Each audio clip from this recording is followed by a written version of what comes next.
നമസ്കാരം.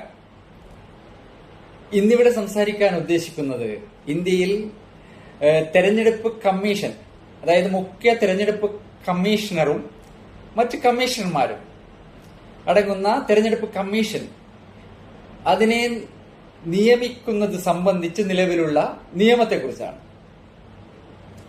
നമ്മുടെ മുഖ്യ തെരഞ്ഞെടുപ്പ് കമ്മീഷണർ ജ്ഞാനേഷ് കുമാറും മറ്റ് കമ്മീഷണർമാരും നിത്യവും ഉണ്ടാക്കിക്കൊണ്ടിരിക്കുന്ന പുകിലുകൾ കണ്ട് പുളകിതരായിട്ടുള്ള നമുക്ക് ഏതൊരു നിയമം അനുസരിച്ചാണ് ഇവരെയൊക്കെ നിയമിച്ചിട്ടുള്ളത് എന്നറിയാൻ സ്വാഭാവികമായും കൗതുകമുണ്ടാകും. 2023 പാർലമെന്റ് പാസാക്കിയ ഒരു നിയമപ്രകാരമാണ് ഇവരെയൊക്കെ നിയമിച്ചിട്ടുള്ളത്.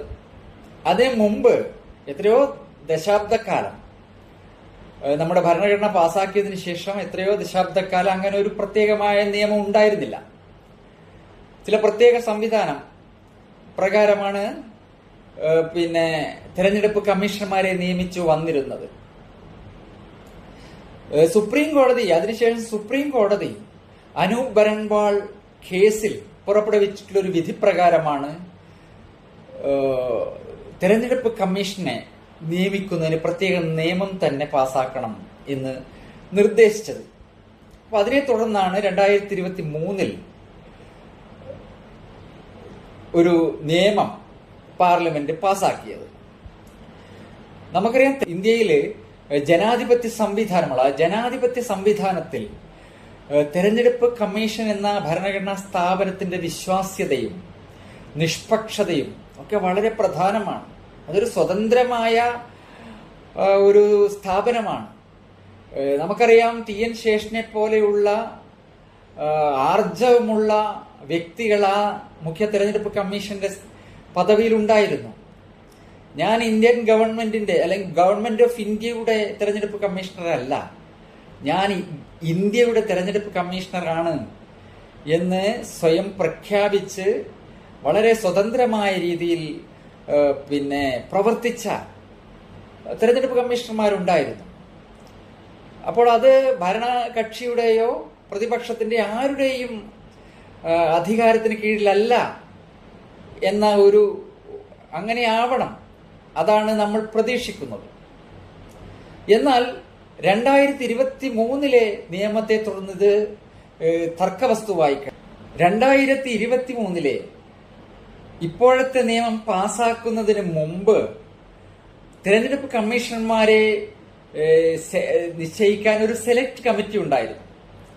അത് പ്രധാനമന്ത്രിയും പ്രതിപക്ഷ നേതാവും ചീഫ് ജസ്റ്റിസ് ഓഫ് ഇന്ത്യയും അടങ്ങുന്ന ഒരു സെലക്ട് കമ്മിറ്റി ആയിരുന്നു.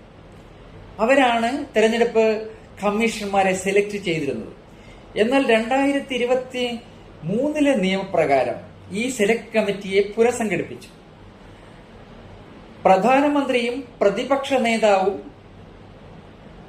പ്രധാനമന്ത്രി നിർദ്ദേശിക്കുന്ന ഒരു കേന്ദ്രത്തിലെ ഒരു ക്യാബിനറ്റ് മന്ത്രിയും അടങ്ങുന്ന ഒരു സെലക്ട് കമ്മിറ്റിയാണ് പുതുതായി ഉള്ള നിയമം പ്രകാരം നിശ്ചയിച്ചത്. ഇത് ഭരണഘടനാ വിരുദ്ധമാണ് എന്ന് അന്നു തന്നെ ആരോപണം ഉയർന്നിരുന്നു. 2023 ഈ നിയമം ഭരണഘടനാ വിരുദ്ധമാണെന്നും അത് റദ്ദാക്കണമെന്നും ആവശ്യപ്പെട്ടുകൊണ്ട് ഒട്ടേറെ ഹർജികൾ സുപ്രീം കോടതിയിൽ എത്തുകയുണ്ടായി. അതൊക്കെയും ഇപ്പോൾ സുപ്രീം കോടതി വാദത്തിനിരിക്കുകയാണ്. കഴിഞ്ഞ ദിവസം ജസ്റ്റിസ് ദീപാങ്കർ മേത്തയും ജസ്റ്റിസ് സതീഷ് ചന്ദ്ര ശർമ്മയും അടങ്ങുന്ന ബെഞ്ച് ഈ ഹർജികൾ വാദത്തിനെടുക്കുകയുണ്ടായി. വാദം മാറ്റിവെക്കണമെന്ന് കേന്ദ്ര സർക്കാരിന്റെ അഭിഭാഷകൻ ആവശ്യപ്പെട്ടുവെങ്കിലും ഇത് വളരെ അത്യാവശ്യമായി വേഗത്തിൽ തീർപ്പ് കൽപ്പിക്കേണ്ട ഒരു ഹർജികളാണെന്ന നിലയിൽ സുപ്രീം കോടതി വാദത്തിനെടുക്കുകയായിരുന്നു. ഈ നിയമം ഒരു സ്വതന്ത്രമായ ഭരണഘടനാപരമായി സ്വതന്ത്രമായ നിഷ്പക്ഷമായ ഒരു തെരഞ്ഞെടുപ്പ് കമ്മീഷനെ നിയമിക്കാനുള്ള സാഹചര്യമല്ല ഒരുക്കുന്നതെന്ന് ഹർജിക്കാർക്ക് വേണ്ടി വാദിക്കുകയുണ്ടായി. ഇതിൽ എക്സിക്യൂട്ടീവിന്റെ പരിപൂർണമായ സ്വാധീനമാണ് ഉറപ്പുവരുത്തിയിട്ടുള്ളത്. അത് ഒരു നിഷ്പക്ഷമായ തെരഞ്ഞെടുപ്പിന് ഗുണകരമല്ല. തെരഞ്ഞെടുപ്പ് കമ്മീഷന്റെ തന്നെ വിശ്വാസ്യതയെ തന്നെ ചോദ്യം ചെയ്യുന്ന തരത്തിലുള്ള ഒരു ഘടനയായിപ്പോയി ഇപ്പോഴത്തെ തെരഞ്ഞെടുപ്പ് കമ്മീഷൻ എന്ന നിലയിലാണ് ഹർജിക്കാർ വാദിച്ചിട്ടുള്ളത്.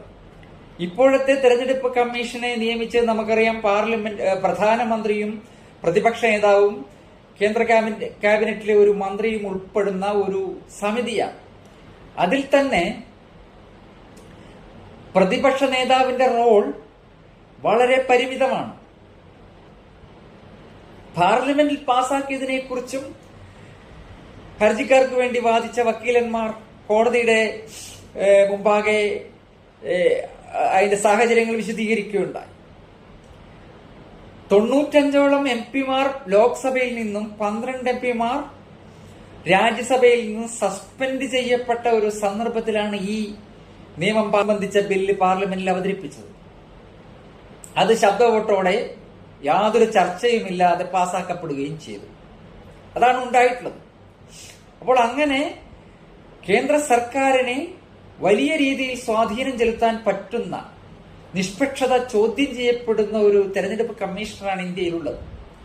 അപ്പൊ അവരെ നിയമിക്കുന്നത് സംബന്ധിച്ച നിയമം റദ്ദ് ചെയ്യണമെന്നുള്ള ആവശ്യമാണ് ഇപ്പൊ സുപ്രീം കോടതിയുടെ മുമ്പാകെ വാദത്തിൽ എടുത്തിട്ടുള്ളത്. ഇന്ത്യയിൽ ഒരു നിഷ്പക്ഷമായ സ്വതന്ത്രമായ ഒരു ഭരണഘടനാ സ്ഥാപനം എന്ന നിലയിൽ തെരഞ്ഞെടുപ്പ് കമ്മീഷൻ രൂപപ്പെടാനും പ്രവർത്തിക്കാനും സാഹചര്യം ഒരുങ്ങട്ടെ എന്ന ആഗ്രഹത്തോടെ ഞാൻ വാക്കുകൾ ചുരുക്കുന്നു. എല്ലാവർക്കും നന്ദി.